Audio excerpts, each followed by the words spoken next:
Hello and welcome to this episode of Triggered and True, featuring renowned emotional health consultant Laura Duncan.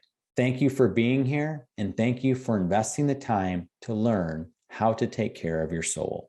If this podcast sparks any questions, feel free to submit a question by going to triggeredandtrue.com, scrolling to the bottom of the page and clicking Ask. If you would like to learn more about Laura Duncan, we encourage you to follow Laura on Instagram and Facebook.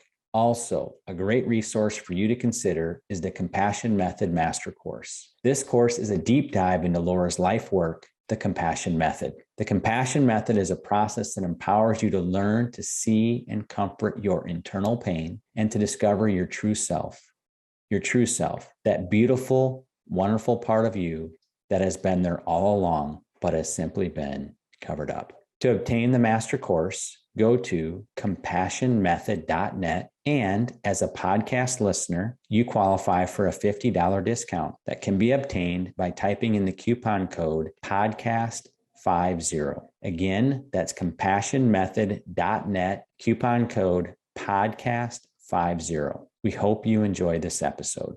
Welcome everyone to the Triggered and True podcast. This is not Brian. This is not Laura. This is the special guest announcing himself as the special guest. Hopefully that makes sense to you guys there. Laura's on the line, of course, and Brian as well. This is a special episode because I get to come in and interview them, your favorite people in the realm of the Compassion Method. And you know what? In the entire world. Let's just start stating that, and then, soon enough. Exactly. Laura is our favorite person. Brian is our favorite person. Feel free to loop that back and forth. But yeah, as I said, my name is Anthony. I am the creative director of Laura Duncan Consulting. That sounds very official. I'm also a overseer of Laura's school, Conservatory of the Heart, where we are teaching and training people to ultimately be with themselves and just seeing the compassion method touch people's lives one by one. And I mean, Laura, just off the topic question, like, where do you see compassion going in regards, like, if everyone got hold of the compassion method, like, what would a world look like if everyone was connected to who they are, practicing the compassion method every day? What does that look like? Have you dreamed about that? What does that look like? I haven't. I mean, this is a great question, though. I mean, I would love to see the whole world connected to the compassion method, because it really would be a world that's okay within themselves, regardless of what's happening externally. And I mean, of course, obviously people say it all the time, but now more than ever, because of so many different things going on in our world, I think we need that. We need that being okay, regardless of what's going on in our external worlds. And that would just be amazing. And I also believe that people would have a lot more fun. There'd be a lot more peace. I feel like it would just, a quality of life would be substantially different if we were connected to the compassion method on a, that deeper way, like we are with the students, being able to really make it part of your life. Wow. Brian, question to you. What would a world look like? And maybe you can even speak to, like, men, fathers, grandpas, who, I'm not saying you're a grandpa, but what does compassion look like if every man were to be connected to who they are, their emotions, their journey, their process? What would that look like? Well, I think it would look like, I'm gonna even go bigger here. Laura tends to short sell. Laura tends to short sell herself a little bit. I mean, the reality is that the world would be as God intended the world to be. Because if people were living from their true self, if you think about everything that's wrong with the world, the relational strife, and if you think about, as this stuff works up the food chain, as it works in the world leaders, you know what I'm saying? So much of the strife around the world starts with not being healthy on the inside. Yeah. And then that manifests if you have that big of platform that can manifest on a global scale. So now you're making decisions that impact, out of your triggered self, you're making decisions that impact billions of people. Wow. However, if this was learned, and we learned to take care of ourselves, take care of our triggers, we could learn from, we would live from our true self, from who God truly created us to be. And if we're living from our true self, he created us in his image. There's not going to be wars. Yeah. There's not going to be divorce. There's not going to be child abuse. There's going to be much more creative solutions found much quickly for the issues that plague our world. It's not like there won't still be problems. There's still going to be disease. Sure. Our world's imperfect, but it's going to be a lot closer to how God intended it to be.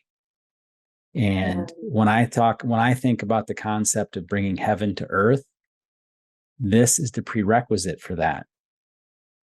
Heaven to earth can't happen until we become like stealth ninjas at learning to take care of our heart, and I was reading a verse in out of the Message Bible this week from Matthew chapter 5, and it's just came to my mind to share it right now. So verse 43 in the Message Bible: you're familiar with the old written law, love your friend, and its unwritten companion, hate your enemy. I'm challenging that. I'm telling you to love your enemies. Let them bring out the best in you, not the worst. When someone gives you a hard time, respond with the energies of prayer. For then you are working out of your true selves, your God-created selves. This is what God does. He gives his best, the sun to warm and the rain to nourish, to everyone, regardless the good and bad, the nice and nasty. Living from our true selves allows us to live the way that God intended us to live. Yeah. I mean, honestly, I think that was an impromptu question, but just to hear your guys' heart on it, I just want to highlight, Brian, what you said about creativity and how we can get to solutions faster. Like, that is just incredible, because there's so much going on that, when a problem comes up, whatever that problem triggers inside of us, something that I learned from you, Laura, was like, your brain kind of freezes, you kind of go into panic mode, you leave your complex brain and all that complexity and your ability to look it in the face. You become reduced to whatever thing is psyching you out of being able to come fully and be present with the problem, as well as the impact of what can happen with the decisions that you're making. So the compassion method, not only is it the real deal, but truly a byproduct of it is not only is there going to be peaceful living, but there's going to be solutions to problems that are coming way faster because we're connected to who we are. So that's amazing. That's powerful. And again, thank you guys so much for pivoting really quick on an impromptu question. But today's episode is all about relationships. I know that for me growing up, I mean, for everyone really, we all grew up with families or just different contexts that shape our ability to connect with people. And I know that with this case, we have a wide demographic across the world who are listening to the compassion method and how it comes into relationships. So in some case, this might be like a relationship hotline where you guys can call in, or you guys can go on to triggeredandtrue.com, and we have a section where you can upload a question, and maybe we can kind of dissect your questions and kind of plug in some compassion method to what you're experiencing in your relationships with your parents, with your kids, with your spouses, with your dog. There's so many different relationships that we experience that ultimately, with the guidance of, loving people, not only can they be successful, but you can actually bring people forward, bring who they are forward when we're able to love ourselves well, and therefore love other people in that regard. So does that sound good? Does that sound good to you guys? Yeah. Sounds great. Perfect. Okay. So let's start off with question number one. And feel free, whoever wants to go first, chime in. But if you could give every parent out there one piece of advice in raising healthy and self-aware children, what would you say? Yes. I mean, that's definitely a question that a lot, at least for me, I'm asking. I'm raising a 2-year-old Emerson Graham who is crazy and also gets on my nerves a ton. And I'm like, how can I meet him where he's at while I'm like, I don't know what to do, you know? So tell me, I mean, you guys having kids, what's one piece of advice that you would share? Go for it, Brian. Say, Laura, you saw these questions ahead of time. I didn't. I know. We didn't give Brian a lot. This one's easy for me, though. This Yeah, one's I easy thought for so. me. It's be Come real. on. It's be real. So we just had an instance this past weekend. I took my kids into Chicago. We went to a baseball game, and when we were leaving, we were going to catch the train to get to the next place we had to be, and it was my first time navigating that whole process. And I just told him, I said, this scares me. There's going to be a lot of people on the platform. There's going to be pushing. There's going to be shoving, or just right after the game. And I'm like, this whole process, it has me nervous. Yeah, I'm scared. And I just was real with him. And the reality is that every human being would be, for the most part, in a scenario like that, a little bit agitated. But I was just real with them about what I was feeling. Because as parents, we a lot of times think that we have to be like super people.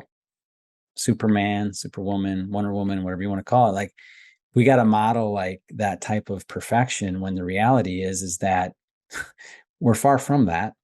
We're very much a work in progress. And the more real you are with your kids on that, the less pressure they're going to put on themselves when they get older to be all that. They can be real. And this process goes nowhere really, really, really fast if you're not real. Right. I mean, just to dive really fast. I like that. Yeah. To dive even a little bit deeper, like when you said that, like, how did your kids respond to that? Because for some, to hear a parent say, hey, I'm scared, hey, I don't feel confident, that could be jarring for some people who are looking up, to these figures in their lives, and to see that, oh, whoa, like they can get scared too. Like, well, how did your kids respond to that? Well, the reality is even if I wouldn't have told them, they know. I mean, yeah, kids feel more than they know. Yeah. So they may not have been able to put a name to it, but they felt it. Yeah, they felt it. And so much of what is being put in front of people is a make-believe world. Yeah. That's their Instagram, that's their Facebook. I know that's not in vogue with the younger crowd, Facebook, but whatever. Snapchat, all that stuff, TikTok, yeah. All that stuff is a make-believe world in a lot of cases. And even when people are trying to be real on those things, they're not. So I think that can actually be reassuring, because it's like, hey, we all feel this anyway. So let's just get the elephant out of the room and talk about it. Wow. And work our way through it. So yeah, I really like that. I also think when we're not being real with our kids, or in any relationship, but with our kids, we're not being real, it really hinders connection. Because as I'm busy over here trying to be perfect, trying to hide my scared, hide my triggers, hide my emotions, and not sharing that with my kids, it actually creates a disconnection in that, because I feel like I have to do to be okay with my kids, versus being able to be where I'm at and be able to be with them in that. And then also, I mean, Brian, you already kind of alluded to it, but it also models it for them. It models vulnerability. It models honesty. It models being triggered. And then the process of being able to share that or walk through that. I think, a lot of this next generation coming up, there's a lot of shame and a lot of hiddenness, because they feel like they're supposed to live up to this expectation of parents, or live up to the expectation of what's expected of them, but they're dealing with major emotional processes that they don't know how to go through, because we have these parents being so perfect, or trying to be, nobody's perfect, but trying to be so perfect that we don't show them the before and after. We don't show them the process to get there, because we all went through it, but we're not showing that to them, by all of a sudden as parents feeling like we have to keep it all together all the time. Whoa. I think that's important to kind of highlight, because in Brian's circumstance, like they were all experiencing it, but he was able to actually change the narrative of it just being this big hidden thing that is like this ominous presence, for him to be like, hey, I feel scared. I don't know how to navigate this really well. I'm doing this for the first time, but we're here together and we're going to get through this. Yeah. Like that's such a powerful way to kind of stop like the initial feeling, especially when we're all experiencing it, by someone creating the narrative of just calling it out, and then just bringing awareness to like, oh, wow, like dad doesn't have to be the strong one all the time. Like, or dad can make mistakes, or dad feels scared too. So when I feel scared, it's not going to be a shame message of, oh, dad never feels scared. But when dad was scared, he admitted it, he brought it forward, and he actually invited people to come in. And that's, you don't see that a lot, right? So I think that in itself can definitely change the narrative of how kids growing up can become more aware and more able to regulate their emotions. And if anything, that kind of leads me to my second question. Laura, this question is for you. And Brian, feel free to jump in on this one. But Laura, we know that you're practically perfect. No, I'm not. Talk to my kids. We should have them on the there podcast. is this whole issue of like sending people emails on a timely basis. So there's some of those things. things. Too. Oh, okay. Well, anyways, beyond that, when you did feel frustrated with your kids, how did you handle that situation before the compassion method, and then how have you since approached your frustration with your kids after discovering the compassion method? Yeah, so frustration is real. I've had the privilege of having 4 teenagers all at the same time. And so, yeah, because my kids are pretty close together. The first 3 are only a year apart, and then my 4th is 2 years apart, but they're all right there at the same time. So teenagers, just like you're saying, your son's in that, is your son 2 or 3? 2.5. 2 now, yeah. So like that age, like there's actually a lot of similarities between toddlers and teenagers.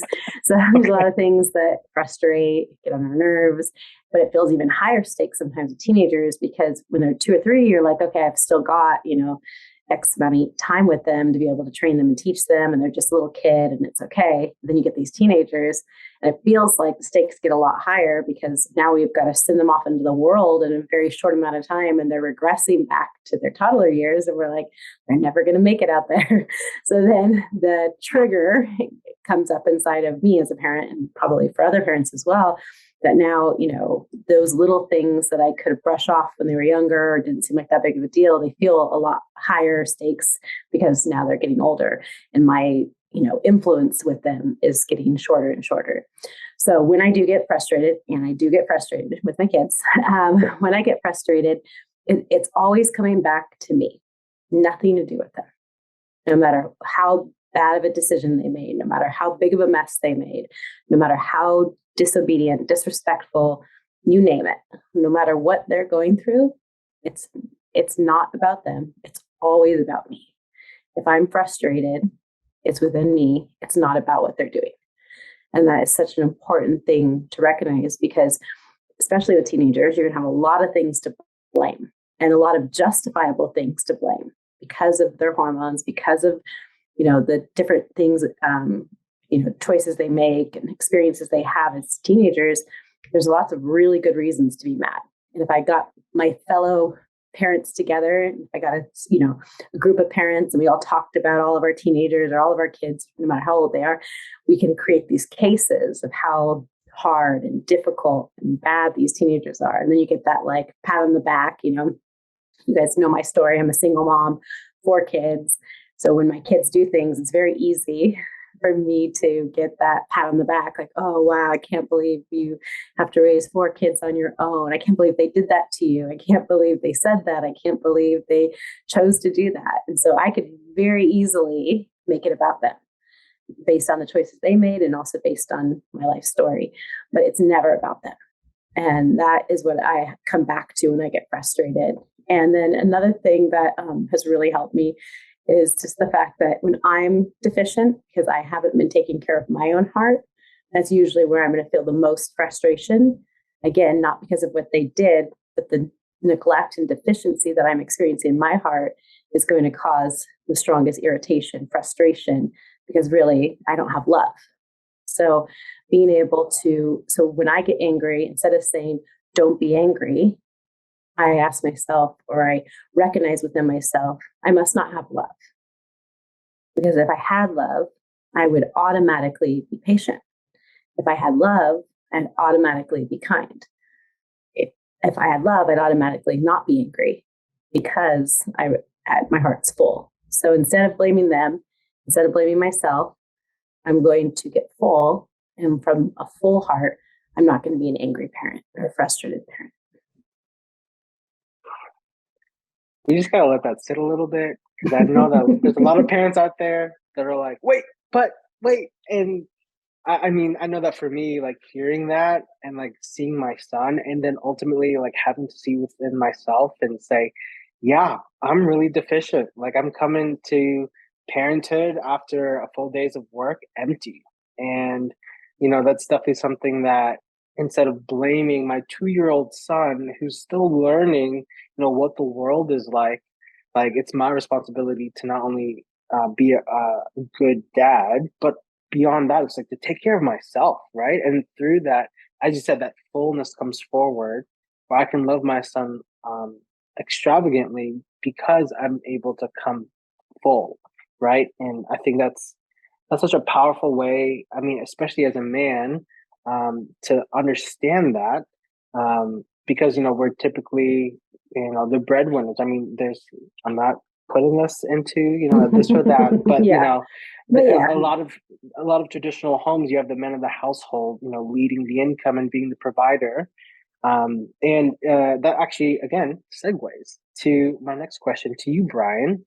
Brian, we do have some male audience members who listen to this podcast, and I'd love to take some time to ask you this question, to speak to them specifically about, in hearing about your journey in emotional wholeness as a man. What would you say to the men listening out there, listening to Triggered and True, who are dialing in, who are learning verbiage, who are learning about what is this thing called emotions, and like, I feel angry all the time. This is an emotion. Like, what would you say to those individuals who are listening in? Yeah. Well, interesting when you look at the demographics, and you also look at the demographics of the people Laura works with on one-on-one. Emotions maybe in dealing with emotional issues, tend to have more of a stereotypical female aspect. But when you look at who Laura works with one-on-one, and when you look at the demographics, as far as we can tell, as who listens to the podcast, it's a lot more evenly split than what stereotypes might indicate.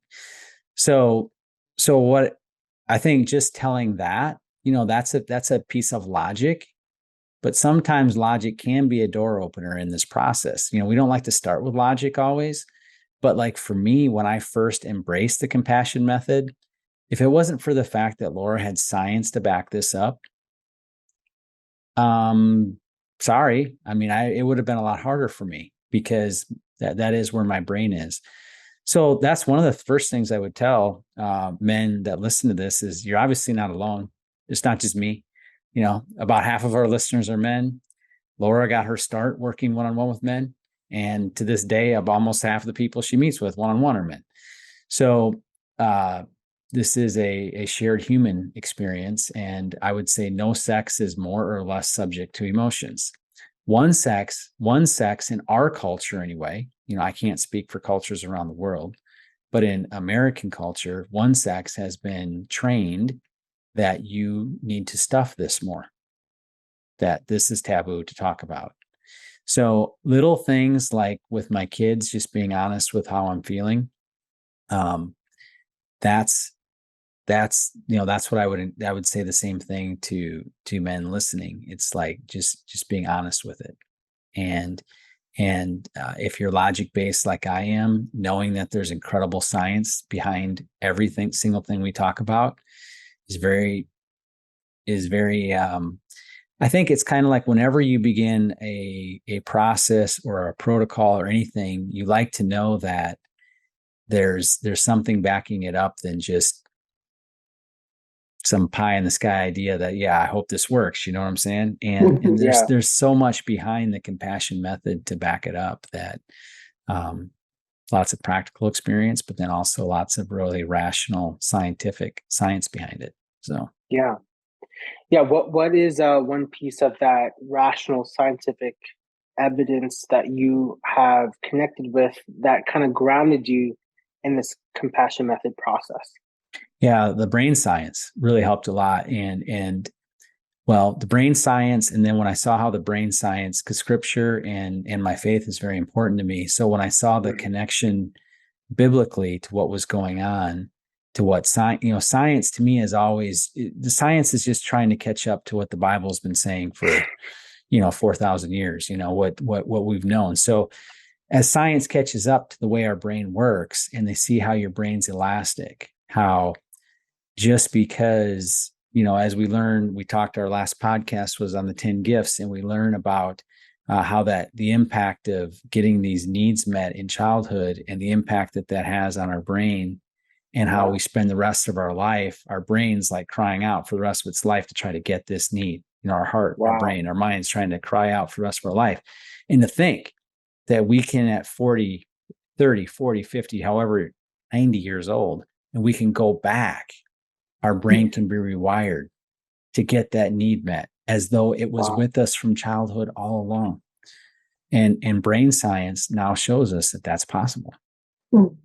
That our brain is built in that way, that it can be renewed. It's amazing. Yeah, I think, isn't the term like neuroplasticity, your brain's ability to rewire, like neurons that were once firing one way can actually decay as you learn a new pathway, a new way to believe, a new way to think, a new way to treat yourself, that this one will actually decay and this one will actually be strengthened as you continue to revisit a process compared to another. Yeah. That, I know that for me, that was a huge, because for me, how I kind of lead my life, I lead more on like, how am I feeling? Like, does this feel right? Like I'm like perceiving, almost kind of like feeling my way through the dark. I'm like, oh, that's a little wet, or oh, okay, that's a safe place to step. And but like, I love that both the logical and that intuitive perception can both meet in the compassion method process, because you can either feel your way through it, and or for some of us, we need buy-in of like, okay, as a builder, as a maker, as someone that may need to take a look at the pieces, look at the method, and okay, what is behind all of this? Like, I think it's powerful to actually have that backup, just confirming and allowing it to, as you said, open the door to actually have this in your life. That's powerful. The other thing I really liked was just how practical it was. Like, so you've got this brain science, and I've read other material on that, which is why I was like, when Laura went there, I mean, I had a base, but none of it was very practical and like how I would do anything with that information. So the other aspect of what Laura was talking about, like something as practical as a remote control exercise, and, if you think about her, not that Laura likes to think about her process as a product to be sold, but I'm going to make a comparison. Yeah.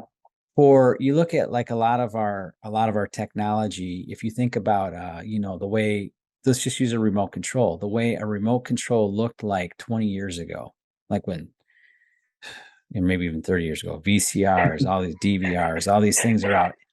The remote control, if I held it up and showed it, there's probably like somewhere like 50 to 60 buttons on it. Yeah. Crazy.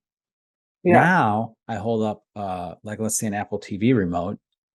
There's like 4 buttons, maybe 5. I don't know exactly, but they simplified it. So what also grabbed me about this is that Laura was able to simplify it in a way that I could actually grasp how I could practically use this without becoming a brain scientist or, somebody that was too smart to just something that was just too big a hill to climb. Like, I got to keep learning forever. I'm like, no, I can go do this today. I can go do it right now. I don't need to read a ton of books. I don't need to do whatever. It's just that simple. Yeah. So Yeah. that's the beauty in what she's done, is how well it's been simplified. Yeah. Yeah. And, especially when you're triggered and you can't think and you can't access who you are, you're in your reaction emotions. Like, what's been so helpful is like these like little statements that Laura has shared in the compassion method process. They've grounded me to who I really am. And it's like I can kind of pull myself out just enough to like breathe a little bit and take a look around and say, okay, I'm triggered right now. And that's okay. And that's okay. And that kind of clarity, especially when it's like coming out of the water and you're able to breathe and kind of get perspective, it gives you the ability to change the narrative that's actually going on when you're triggered.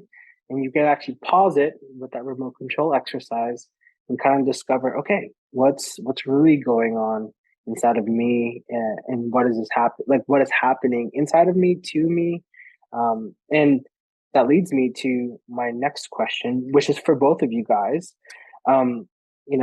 Why do the people we love the most trigger us the best? Not just good, not just great, but I actually love the way he said that, the best, because getting triggered is a pretty awesome thing. Yeah. Go ahead.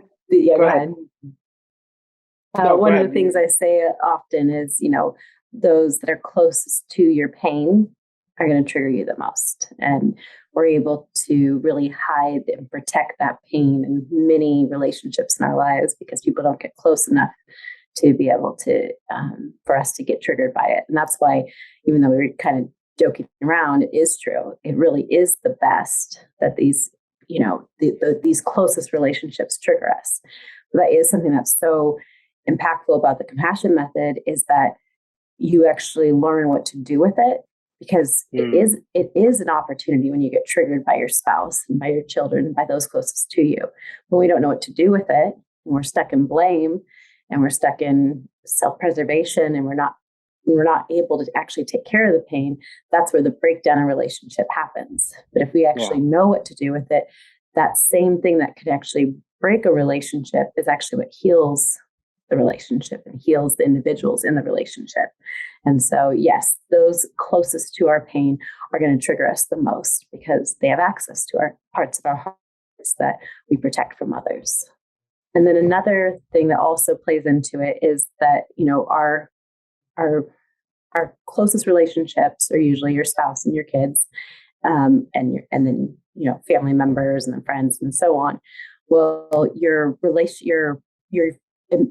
family unit that you have right now is the closest thing to your early childhood development family unit. And so a lot of times we get triggered the most because we're expecting our spouse to do for us what our mom and dad couldn't do for us. So it compounds the issue because it's not just about our present day moment that we're experiencing when those closest to us are triggering us, but it's also subconsciously or consciously reminding us of what we didn't receive in our early childhood development that we're trying to have a do-over and receive now. And so that's where a lot of that, triggers happen as well. Wow. Brian, to you, why do the people we love the most trigger us the best? Yeah, obviously everything Laura said, and really just to kind of piggyback on that, the other aspect of that is that's also where your most real relationships are. So you might have people in the workplace that trigger you quite a bit as well, but you're not spending the amount of time with them. The stakes aren't as high. You can shut your office door, you can ignore them, you can do that. Can't do that with your family.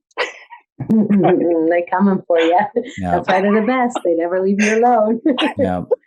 Where we send out that message when we get triggered by other people, leave me alone, and it works. We can get mad. We can, push people away. But with your family, they're just going to keep coming back. Well, and I've heard people say like if I'm talking with a married couple, like, they're they might say like, someone might say, well, my best friend, I don't have these issues. They don't treat me that way or whatever. It's like, if you lived with, what if you lived with them? Right. And there's all these Get examples. closer. They tell you like when like if you're going to pick your college roommate, they always say, don't pick your best friend because they ain't gonna be your best friend for long. Well, I'm almost like, no, pick your best friend because they're gonna get to your buttons the quickest. Because now you know what's going on, and that's what this process does. Yeah. If it doesn't do anything for anyone but increase the awareness that they're triggered, you have no idea how big of how wonderful of a thing just that in of itself is. Just that awareness that, hey, it's not me. I'm not an ass. I'm not a jerk. I'm not grumpy, irritable. No, something else is going on. A button's being pressed inside of me. This is not who I am. If all that anybody ever gets from the compassion method is that's huge in and of itself. The beautiful thing is now we can bring comfort to that thing that's causing that to come up. And that's where personal responsibility comes in. Like you have in our last podcast, I called this work. You get to do the work. Laura's like, no, this is not work. No, it's not. Laura corrected me. Laura corrected me in the most wonderful, gentle way by not hammering me, saying I was wrong. Like, don't use that word work. Like 10 minutes later in the podcast, she reframes it as an honor and a privilege to do this for your heart. And it's not work to do this for your heart. You have the honor and privilege to steward and care for your heart in this way. And I caught the correction and I'm like, oh yeah, there she goes again. She got me. She got you. Yeah. Yeah. But I just love that. She didn't get all triggered and stop me in the moment. She waited. If she was triggered, she took care of herself really well in the moment and came back and corrected me in 10 minutes. In 10 minutes, so fast, so connected. Yep. Well, I just love the delineation and the destigmatization of triggers, right? These are opportunities. These are messengers letting us know, hey, this really hurts. Hey, I'm waving a red flag. I'm trying to get your attention. And these are ultimately connected to either a pain that has yet to be comforted or a need that has yet to be met. And, especially in the context of our closest relationships, like even like asking that question, like there was like a heaviness of like, why do they trigger us the best? But it's like, why do they trigger us the best? Like, it's like, that's how we kind of frame in the compassion method, because we see that triggers are opportunities. Triggers are like breadcrumbs to who we really are. And if we follow that trail past our trigger, past our reaction emotions, we can get to who we really are. We can bring compassion. Well, first we be with, because I think that's the one thing that I definitely have learned in the compassion method. It's like, I'm really quick to fix. That's ultimately my goal, so that I never trigger again, and that I ultimately be good, and then I'm perfect. But I miss that step of just being with, of just discovering, oh my gosh, like little Anthony has been alone in this pain for such a long time. And really, the start of that healing journey is being able to say, hey, you're so desirable in this mess, in what you think is so ugly, that I just want to be with you just to be with you. And that kind of message and posturing of who you are towards yourself not only creates a narrative for your child self to actually experience, wow, this extravagant love is here to wait for me, is here to be patient, is here to not have me look a certain way. It's just here to be with me. That kind of ushers in hope for that child self to be like, wow, if they can feel that for me, I can start, I can be inspired to actually believe in something else, and to kind of just stop that initial response and start getting comfort to where you actually need comfort, to get play where you actually need to be played with. Like these gifts that we've been longing for can ultimately come because we're being with ourselves.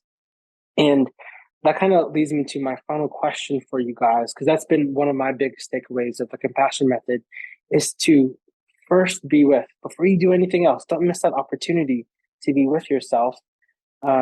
What has been one of the biggest gifts you received from the compassion method, and how did it affect your relationships in your life? Either one, feel free to jump in, but what's been the biggest gift you received from the compassion method, and how did it affect your relationships in your life? Yeah, for me, it sounds funny, whenever I talk about it, because this is what I've developed, but I've personally been so impacted in my own heart, in my own internal process, that I'm very grateful for the compassion method. And one of the biggest takeaways, and there's many, but I'll just choose one, is the ability to recognize, I talk about capital L emotions being those bigger emotions that we experience in early childhood development. So I had capital L lonely a lot of my life, and I didn't even know what it was. It was so confusing because, I was married at the time. I was married. I had 4 kids. I had great friends, great family, great life. But the capital L lonely was still there, but I didn't know what it was. It was a mystery. And I would talk to my husband about it. He'd be like, do you need to go on a trip? Do you need to go find something? Do you need to eat, pray, love? Do you need to what do you need to do? I'm like, I have no idea. All I know is something doesn't feel right. And it doesn't make any sense to me, because most people would say after my husband passed away, it would make sense if I was capital L lonely because, he passed away and I'm raising kids, and that would be lonely. But I felt even when I was married, happily married. And the gift of the compassion method for me personally was the ability to not only recognize my capital L lonely and know what it was, but also to have that need met. And I get triggered. So of course I'm going to feel capital L lonely every once in a while, but I rarely ever feel that. And I'm still single, still raising my kids, still doing all those things. And I feel so full. I feel so, I feel so satisfied and full in my life because I'm not almost haunted by that capital L lonely that I experienced from the time I was a little girl all the way up to present day. That was with me always. I can see the thread throughout my whole entire life. I just never knew what the name was. I was raised in a huge family. So you would think, why would you be lonely? But this is a heart lonely. It wasn't about people being around. I've had people being around me my whole entire life. I have 12 siblings, so I've always had people around. And it wasn't about that type of loneliness. It was the deeper loneliness of being little, not getting those emotional needs met, and being little and feeling that lonely and not knowing how to be with my parents. And they didn't know how to be with me, even though we were a close, connected family. I didn't know how to be with. We did a lot of doing, but we didn't know how to be with. And that's what the compassion method gave me. And I'm so grateful for it, because at times that capital L lonely would be debilitating, because I'd feel so stuck in it and I wouldn't know how to get out. And I remember feeling that feeling all throughout my life. Yeah. There's not much to say to that. There's just even just hearing it, that capital L haunting you, just looming over you, you being able to not only just take care of the capital L, but what's behind the capital L. Oh, it's little Laura just needing love and attention and affection, and to fill in that gap. That's just so profound. And I think there's a reverence in this room of just wow, being able to be aware and to bring comfort and bring ultimately the things you're needing, because your capital L will look differently to my capital L lonely. So being able to bring what I need versus to what you need, it's just so, again, an honor and a privilege to discover what we individually need and bring that to ourselves the way that we know how to, because we are who we are, right? And kind of piggybacking with it, because it's another factor of another facet of the compassion method, but being able to be reconnected with my child self. That was also, and those go hand in hand with the capital L lonely. I wasn't just lonely because of my unmet need and not getting what I needed from my caregivers. I was lonely because I had left myself, and being able to be reunited with myself through the compassion method was, has changed everything about my life, because there's parts of me that were so hidden and covered up because I wasn't connected to my child self. And I'm really thankful, because my quality of life is so much better being connected and living from my child self versus that disconnection and almost animosity that I had towards my younger self. Brian, what's been one of the biggest gifts you received from the compassion method? Yeah, I had a few minutes while Laura was talking to think about that, so that's good. And I love what Laura had to say, and I'd say, from talking to her through the years that I've known her, that it makes a lot of sense why she said what she said, and that's so much part of her journey. And I'm thankful that she walked through that journey, because now we have this wonderful gift of the compassion method to enjoy and share with others. So I didn't realize when I began this journey how much I did not like myself. I had a lot of shame about how I acted in my triggered behaviors. Consciously and subconsciously, I grabbed a hold of those behaviors as my identity. And that obviously didn't help with the lack of love I had for myself. That just poured more gasoline on the fire. So, I'll never forget the first time that I was sharing in a workshop. Laura was doing a live workshop, and I volunteered to walk through a remote control exercise, and we got into it. And somewhere along the way, I identified myself as a grumpy, irritable person. It wasn't just that I was acting or having those behaviors. In my language and how I said it, I said, that's who I am. And she just looked me in the eyes and said, no, that's not who you are. That's not how you would act if from your true self. That's from your pain. That's your triggered self. That's from your pain. And I forget the exact word she said, but what I won't forget is the look in her eye when she said it. So that was like one of the first times that that compassion, the heart of the compassion method, pierced my heart. I generally know what she said, but it was really the look, and I connected, and I was like, and I had an aha moment. And I honestly felt like I was naked standing in front of that room or standing up in that room, because I'm like, oh my gosh, I feel so exposed, but in a good way. A naked way would not be a good way, but in a good way. Like, now wait a second, I'm not that. That's not who I am. And it's like, I'd heard this before. All of us have kind of been around some church culture where this stuff is talked about a lot, but my heart never believed it. And it was the exposure to the compassion method that my heart was finally able to be like, maybe she's right.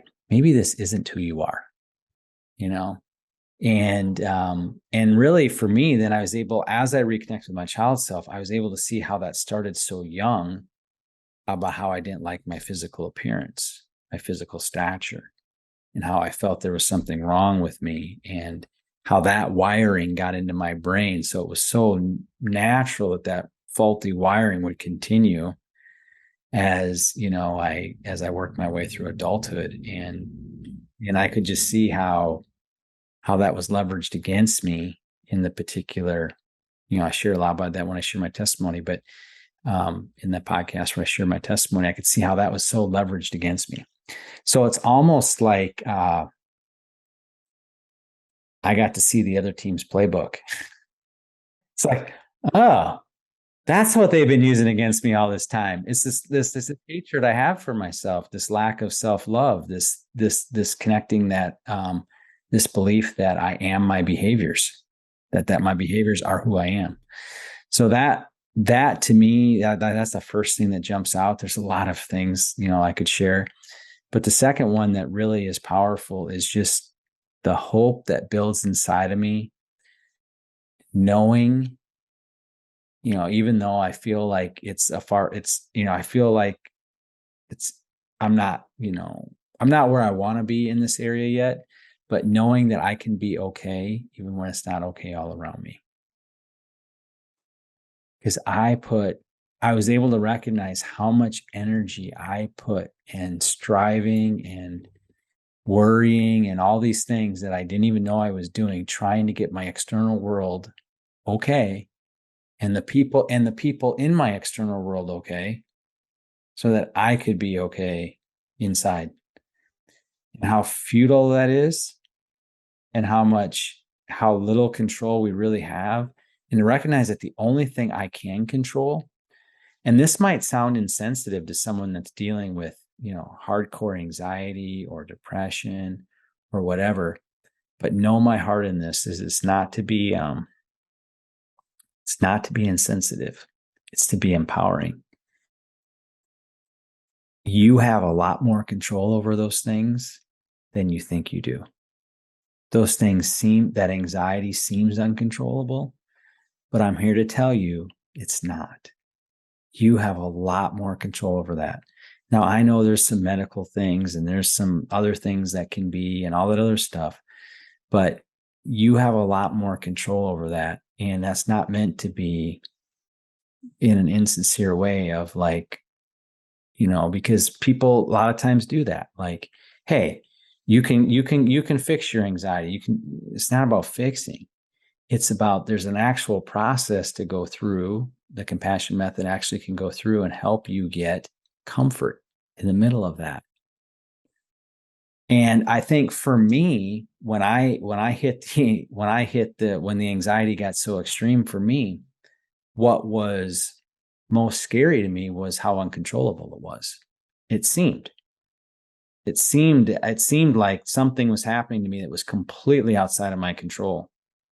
The compassion method taught me that it's not completely outside of my control. I can work with this. I can not even just work with it. I can embrace it. I can let it come all up on me. It's not going to kill me. It's actually going to help me if I can just let it come up on me, and I can be with it, and I can work through the process and connect with my heart in the middle of it. It's actually doing me a great favor. Yeah. Exactly. It's Exactly. no longer the enemy, because before it's like, I need to get rid of this. What do I got to do to get rid of this? I can't get rid of it. And it comes out of nowhere and it's just overwhelming me. Well, wait a second. I don't want to get rid of it. That's the last thing I want to do is get rid of it. Now that I know what I know, that I can be okay in the midst of it, and not just okay, heck, I can thrive. I can thrive in the midst of it, because it's going to help me and empower me to live the life that God intended for me to live. Right. And you really know that, Brian, having gone through what you've called your great awakening, gone through such severe anxiety that you actually go into the hospital for it. So it's definitely not insensitive. It's you've lived it, and you walk through it, and you've learned, and you through the compassion method what to do with it and how to hear it and the message it's giving you. And that's, I think, a really powerful thing to share with people that struggle with severe anxiety. Yeah.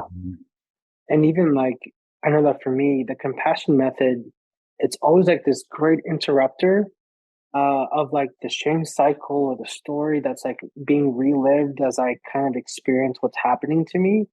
But it's also an act of relief. It's actually saying hey, you're not who they say you are. You're not what this feeling is. You're not X, Y, and Z. And in Brian, with what you were sharing, I definitely connected with being able to separate my behavior from my identity. That has definitely brought so much clarity to who I am. And it's a clear line. It's no longer this fuzzy line of oh, I feel so stressed out, so I must be a really anxious person. And then, that kind of feeds into a cycle. But it's actually, oh, I feel stressed. And when I feel stressed, or when I feel, X, Y, and Z, rather than get caught in that loop, I can be curious, and I could pause it just enough to be hey, what's actually going on? And that relief, and that unburdening, even if you pick it back up in the next time you get triggered again, you start developing this pattern of, hey, I actually don't have to be like this anymore. And this doesn't have to control my life. I don't have to feel like a victim or powerless to this thing. Instead, at the very least, I can get curious. I can come close. And if I'm able to bring compassion to that place, and I can start making a place where I would run from, that place can actually become a home for me and my child self to actually live and cultivate, who we were always meant to be. I love hearing you guys talk about it. I'm like, wow, this is really good stuff. I'm like learning so much. I know, we're just saying things and I'm like, wow, are we writing this down? Like this is new content. Yeah, that was great.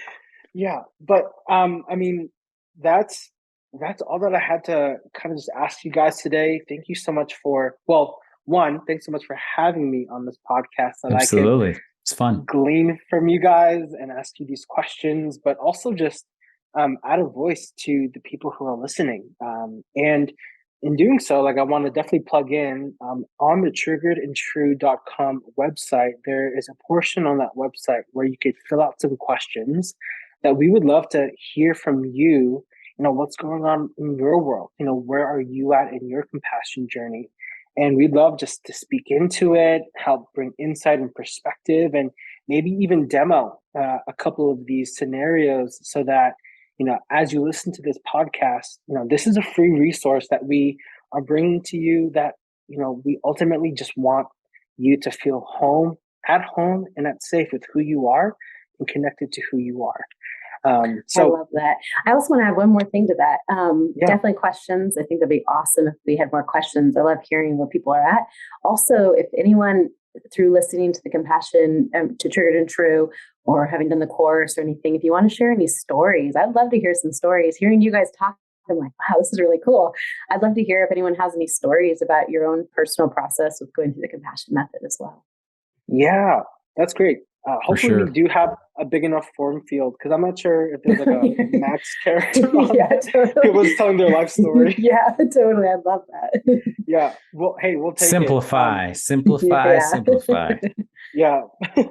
Other than that, you can follow Laura at Laura Duncan Consulting, both on Instagram and Facebook. And that's where you'll get the daily almost daily content of just who compassion is, what it can do for your life. And, ultimately you can stay in tune with what's happening in the Triggered and True, as well as the Compassion Method world. As for me, that is all. Thank you guys again for listening. Thanks, Anthony, for becoming being on the podcast. All right. Bye. Thank you again for joining us for this episode of Triggered and True. We hope that you enjoyed it. As a reminder, if you would like to ask a question, go to triggeredandtrue.com, scroll down to the bottom of the page and click Ask. And if you would like to learn more about the Compassion Method, be sure to check out the Compassion Method Master Course, which can be purchased at compassionmethod.net. And as a podcast listener, you qualify for a $50 discount, which can be obtained by typing in the coupon code podcast50. Again, that's compassionmethod.net, coupon code podcast50. Thank you again. Goodbye.